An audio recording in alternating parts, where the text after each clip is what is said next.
Welcome back to the deep dive.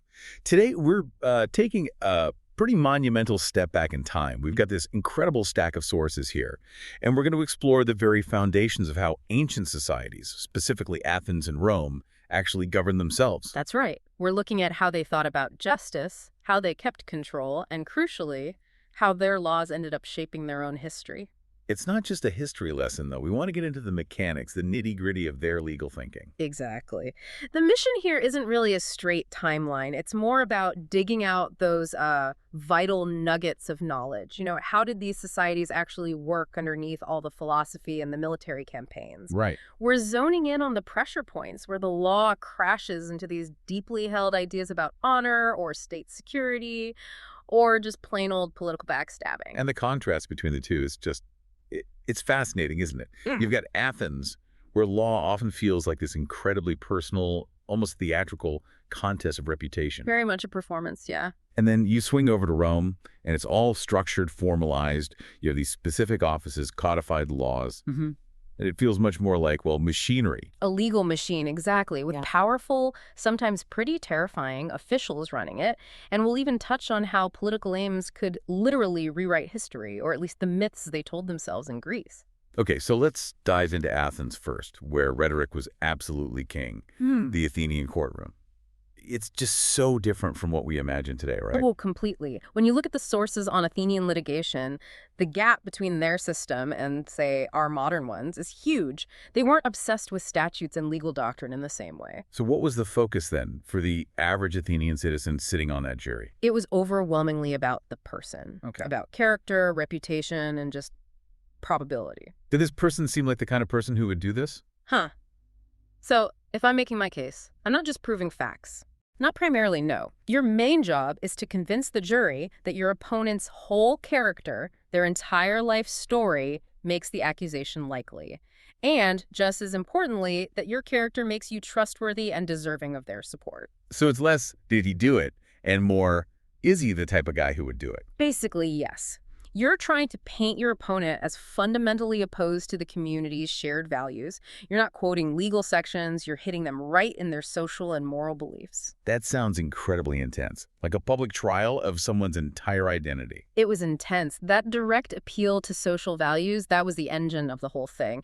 And it meant the really successful speakers, the orators, they had to be masters of public feeling. They needed to know how to play the crowd. Absolutely. They had to understand, as our sources mention Aristotle laying out all those social triggers. Rivalry. Deep-seated hatred, honor, envy, the desire for revenge.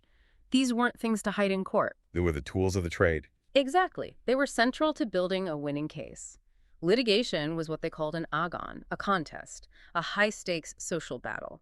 Winning wasn't just about the case, it was about restoring your status. Losing meant public humiliation, basically ruin. And this focus on status and reputation, it seems like it created this almost tyrannical pressure, especially around honor, which brings us to this concept of hubris. What exactly did that mean in a legal sense? Yeah, hubris is a tricky one. We often just translate it as pride or arrogance, but in Athenian law and society, it was much more specific. It meant wanton violence, outrage, or insult that was specifically aimed at humiliating the victim. So it's not just causing harm, it's about degrading someone publicly. Precisely. It was assault designed to lower the victim's standing in the eyes of the community. And the legal system actually acknowledged that some forms of hubris were so shameful that victims might not even report them. Like what kind of acts? Well, our sources mention Aristotle pointing out acts against a man's wife or his sons. These were particularly damaging. Because the shame wasn't just on the direct victim, it reflected on the head of the household. Exactly that. The real social damage was calculated against the man, the citizen, with the public reputation. If his wife was raped or involved in adultery, that was considered severe hubris against the husband himself. A direct public challenge to his authority and honor. A massive challenge. The adulterer, by committing this outrage, essentially attacked the husband's standing in the polis, and that demanded a response legal, public, and often quite brutal. And the ways they sought redress? Well, they weren't subtle, were they? We have that really shocking example from the sources about revenge for adultery. Yes. That example really shows how the system tried to calibrate the response to hubris. It was about restoring balance, often through inflicting an equivalent shame. Xenophon mentions that an adulterer caught in the act would be subjected to hubris. Tit-for-tat humiliation, essentially. Kind of, yeah. And one specific potential punishment mentioned, raffinizing, Hmm. it involved, well, the anal insertion of a large radish. Incredibly specific and visceral. It is. But think about its function. It's a horrifying act of sexual humiliation designed to inflict deep, lasting public shame on the adulterer. But, crucially, it stopped short of murder. It was a form of legally sanctioned private violence. So it restored the husband's honor by degrading the offender in a similar yet non-lethal way. That was the logic. It marked the adulterer permanently, publicly reinforcing those social hierarchies and the importance of male honor. It really underscores that Athenian justice wasn't just for the state. It was often administered by citizens to uphold this very specific, sometimes brutal, moral code. It hammers home just how physical and personal that concept of honor was.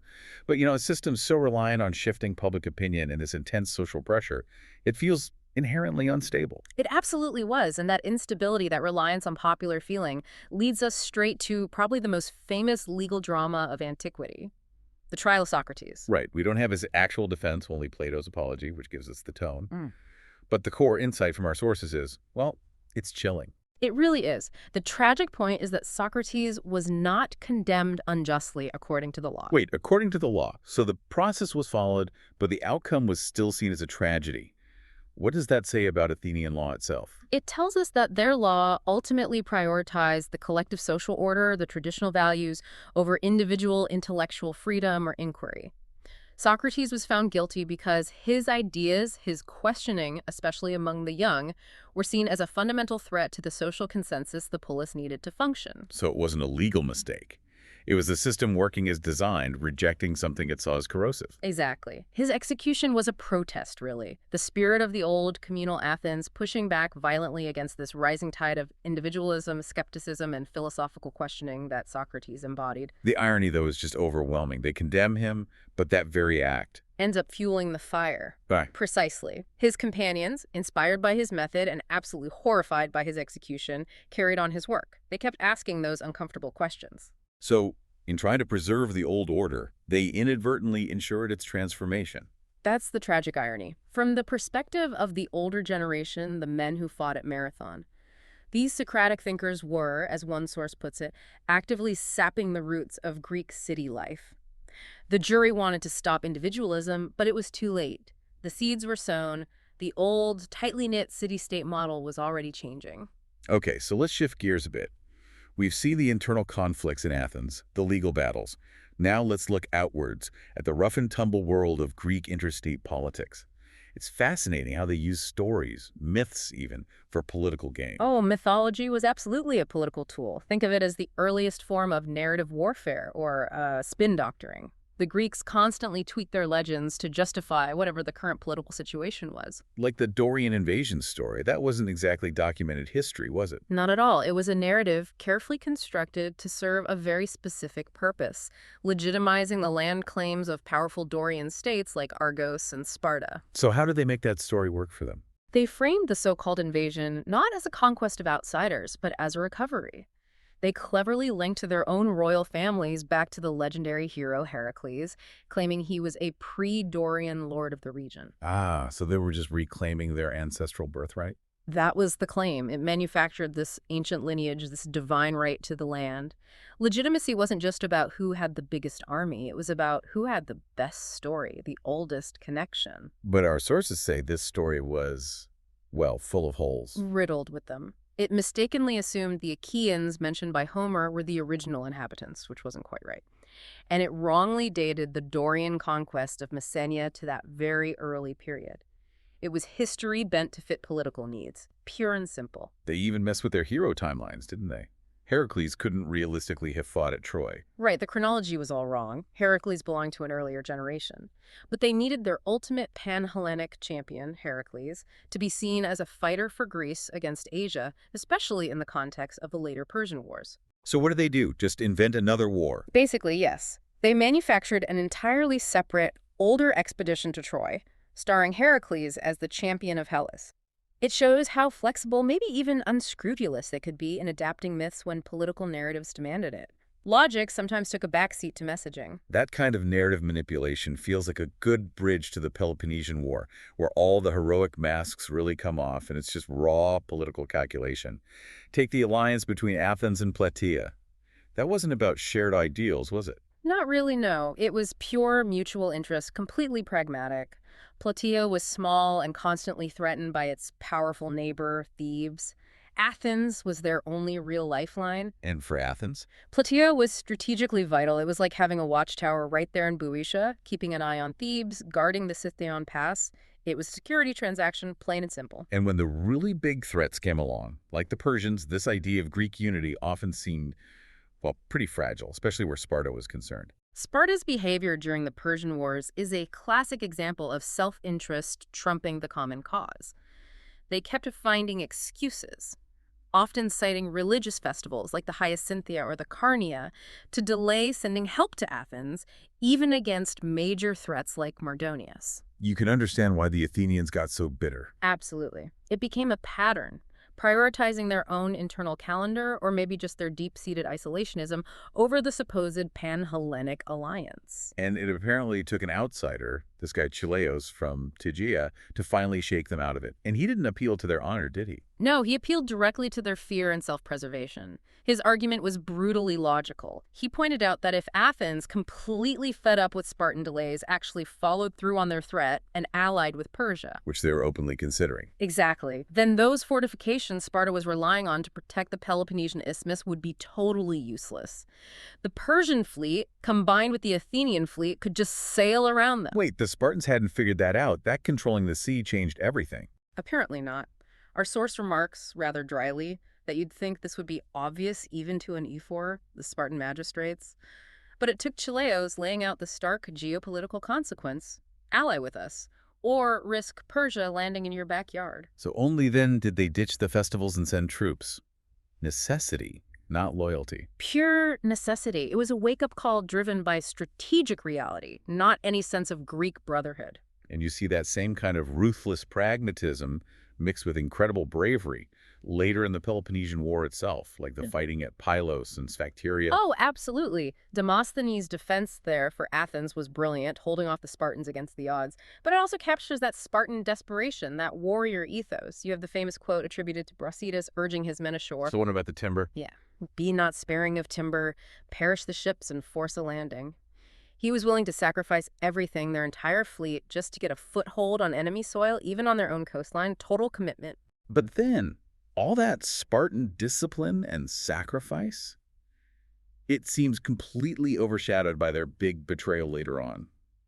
The Treaty of Miletus. Ah, yes. That treaty is really a low point for inter-Greek relations. Sparta became so consumed by the need to defeat Athens, so desperate. They made a deal with the devil. Pretty much. They made a pact with their old enemy, Persia. And the terms were shocking. Sparta essentially sold out the freedom of the Greek cities in Asia Minor back to Persian control. Just handed them over. In exchange for what? In exchange for Persian gold and naval support to finally crush Athens, the treaty explicitly recognized the Persian king's rights over those regions. They traded the liberty of fellow Greeks for the resources to win their internal war. That's staggering. What were the long-term consequences? Devastating for Greek autonomy. It opened the door for the Persian king to become the ultimate arbiter of Greek affairs. He could play Athens and Sparta off against each other, dictate terms. The independence they'd fought so hard for against Persia was basically thrown away because of their own ruinous rivalry. Okay, so let's leave behind the passionate, often self-destructive world of Greek politics and honor and step into Rome. It feels like a different planet, doesn't it? Much more structured, institutionalized. It really does. If Athenian justice pivoted on character and public perception, Roman justice was increasingly built on the written word and these very specific, powerful offices. That's right. Let's start right at the beginning. The law of the 12 tables. The absolute foundation stone of Roman law. Exactly. And they established this hard-nosed pragmatism right away. Take treason, for instance. The law was crystal clear. Anyone caught stirring up an enemy or betraying a citizen to an enemy. What was the punishment? Capite puniri.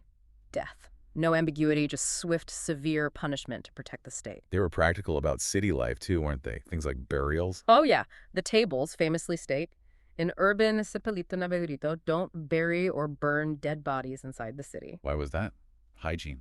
Probably partly hygiene, but our sources strongly suggest the main driver was the ever-present danger of fire in a city built largely of wood. A funeral pyre gone wrong could be catastrophic. Simple, practical regulation. But even in this early code, you can see hints of legal evolution, right? Like with the Statuliberi, the slaves promised future freedom. That's a great example. The 12 tables originally implied these slaves and their conditional freedom could basically be bought and sold. But later law recognized this wasn't quite right, especially if the sale involved harsh conditions. So the law could adapt. It could. It eventually forbade burdening these statuliberi with really oppressive sale terms. It shows the system wasn't totally rigid. It could evolve, albeit slowly, towards what seemed more just or fair. But the real power, the real Roman genius, seems to lie in how they structured authority. These specialized magistrates. Let's talk about the tribunes, the tribuni plebis. They sound almost like superheroes for the common people. They were a unique constitutional invention, definitely born from that conflict between the patrician elite and the plebeian masses. Their power was immense. They essentially stood equal to the consuls, the highest officials. How could they be equal? Through the power of the veto. It rested on this fundamental Roman legal principle. When two equal authorities disagree, the veto prevails over the command. Wow. So a tribune could just stop a consul in his tracks? Absolutely. The consul had positive power to command armies, run elections, enforce laws. The tribune's power, their right of intercessio or veto, was primarily negative. It was designed to block official actions that harmed ordinary citizens. But they weren't just a roadblock, were they? They had legal powers too. Yes, full criminal jurisdiction, actually, running parallel to the consuls. And crucially, they exercised it directly. Unlike the consuls, who usually delegated cases to junior officials like quaestors, this made them very immediate, very accessible figures of justice for the plebs. And they were untouchable, right? That sanctio thing. Their inviolability, their sanctio, was the key to their power. Harming a tribune was punished much more severely than harming even a consul, and the tribunes often interpreted this sacred protection quite broadly. How so? They sometimes argued it gave them the right to impose really heavy penalties, confiscating property, even ordering death without necessarily following the usual appeal process, the provocation. What was provocation again? That was the citizen's fundamental right to appeal a magistrate's capital sentence to the assembly of the people, a vital check on power. But the tribunes, arguing they acted under a different sacred authority to protect the plebs, sometimes felt they could bypass it. So they weren't just protectors, they could be pretty terrifying figures themselves. Potentially, yes. Yeah. Swift, decisive, and acting outside some of the normal constraints. A powerful weapon for the plebeian cause against the aristocracy. Okay, another fascinating office, the censor. Their term wasn't regular, but when they held office, their power seems almost unchecked. It was deliberately designed that way. The Romans cleverly decided censors were not colleagues of the consuls and praetors. Why was that significant? It meant the consuls, despite technically holding higher rank, couldn't use their own veto power against the censor's decisions. The censor operated in their own sphere, untouchable by the regular magistrates while in office. And their job was way more than just counting heads for the census. Oh, much more. They had judication power, making decisions in disputes between the state and private individuals. They oversaw public contracts, ordered building works, but their most notorious power was moral and political. The power to kick senators out. Exactly, the Senatu movement. They could remove men from the Senate, and crucially, they had to record their reasons. This gave them immense influence over the composition and the moral tone of the ruling class. And those reasons could be quite personal, couldn't they? Reflecting Roman values. Absolutely. Think of the famous example with Cato the Censor. He removed L. Quinctius Flamininus from the Senate. Why? Not for a specific crime, but because Flamininus had apparently executed a condemned prisoner during a private banquet just to entertain a favorite boy. A moral failing, not a legal one. Precisely. It showed a lack of civic virtue, of restraint, deemed unfit for a senator. The censor acted as the state's moral enforcer for the elite. Finally, let's just touch on how Roman law itself evolved, especially in areas like contracts and property. It seems to follow that same trend towards pragmatism. It really does. It's like a mirror to the society. Take contracts. They moved away from the really old ritualistic form, the nexum, this solemn process involving symbolic chains and precise words. Sounds complicated. It was. And they moved towards the much simpler stipulation. Basically just a formal question and answer. All the old ritualistic baggage got stripped away over time, leaving just the efficient core of the agreement. And what about wills? Testamentary law. That wasn't always a thing, was it? No, that's a really interesting point from legal history. Our sources suggest that in pretty much all early societies, there's a stage where the idea of someone dictating what happens to their property after death isn't considered. Succession follows traditional rules, not the individual's will. So the idea of writing a will is actually quite an advanced legal concept. Very much so. It implies a strong sense of individual ownership and control. Apparently, the concept was so Roman that later barbarian groups who mingled with the Romans actually picked up the idea of wills from Roman imperial law. It was seen as a sophisticated Roman invention. And even amidst all this complexity, they still valued clear rules, like where you could be sued. Definitely. They established clear jurisdictional principles like actor sequitur forum rei. Basically, the person bringing the accusation has to do it in the defendant's home court, their place of birth or residence. No dragging people all over the place. It's another example of creating clear institutional boundaries for how justice operated a world away from the fluid, reputation-based battles of Athens. #tag outro. Well, this deep dive has really thrown the differences between these two ancient giants into sharp relief, hasn't it? You have Athens, with its justice system so tied to personality, public drama, honor. A system so volatile it eventually turned on its own greatest thinker, Socrates. Absolutely. And then you contrast that sharply with Rome. From the 12 tables onwards, you see this relentless drive towards clear lines of authority, towards specialized, often intimidating, roles like the tribune and the censor. They were building institutions, streamlining the law for control, and arguably efficiency. So for you listening, thinking about this, the contrast presents a really fundamental question about how societies work. Is effective governance, effective justice, better served by focusing on that Athenian model, upholding moral codes and social honor in the public square with all its risks? Or does it work better when you establish that clear, sometimes rigid institutional authority like Rome did? Authority that dictates behavior through law and specialized offices, maybe lessening the impact of individual reputation or ambition. We saw how the Athenian system, for all its intellectual brilliance, really struggled with individualism, with political infighting, leading them to make disastrous choices, like selling out fellow Greeks to Persia. Whereas the Roman system, by codifying power, by compartmentalizing it, seemed to build in a different kind of resilience, perhaps, a greater institutional strength over the long haul. So here's the final thought to chew on. You've seen these two systems, the forces they unleashed and the forces they tried to contain. Based on what we've discussed, which approach, Athens' focus on moral consensus and honor, or Rome's focus on specialized, defined legal authority, do you think ultimately proved more resistant to the inevitable corruption that comes with human ambition and political self-interest? Which system built stronger walls? That's something worth pondering long after we finish here.